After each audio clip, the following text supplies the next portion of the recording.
తరాలు మారుతున్న గిరిజనులపై వేధింపులకు అడ్డుకట్ట పడ్డం లేదు. నాగర్ కర్నూలు జిల్లా అచ్చంపేటలో వెట్టి చాకిరి పేరుతో చెంచు గిరిజన కుటుంబంపై వేధింపులకు పాల్పడ్డాడు పలుగు తాండాకు సంచు నాయక్. 9 ఏళ్లుగా దాసరి ఎల్లయ్య కొడుకు, కోడలు, కూతురు, అల్లుడితో వెట్టి చాకిరీ చేయించాడు సంచు నాయక్. గత నెల 3న జిల్లా న్యాయమూర్తి రాజేష్ ఆధ్వర్యంలో ఎల్లయ్య కూతురు జ్యోతి, అల్లుడు వీరయ్యకు విముక్తి లభించింది. ఎల్లయ్య అల్లుడు, కూతుర్ని వదిలిపెట్టినందుకు తనకు 2 లక్షల రూపాయలు ఖర్చయ్యాయని తిరిగి చెంచు కుటుంబంపై కొద్ది రోజులుగా వేధింపులకు దిగాడు సంజు నాయక్.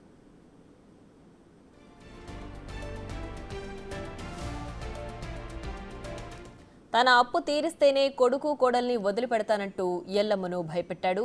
దీంతో సంజు నాయక్ దగ్గర నుంచి తప్పించుకుని 3 రోజులుగా అడవిలో నడుచుకుంటూ మన్నన ఊరికి చేరుకున్నారు ఎల్లయ్య కొడుకు, కోడలు. విషయం తెలుసుకుని ట్రైబల్ కుటుంబానికి అండగా నిలిచాడు డిఎఫ్ఓ రోహిత్ గోపిడి. వారి అవసరం తీరేలా చూడాలని అధికారులను ఆదేశించారు డిఎఫ్ఓ.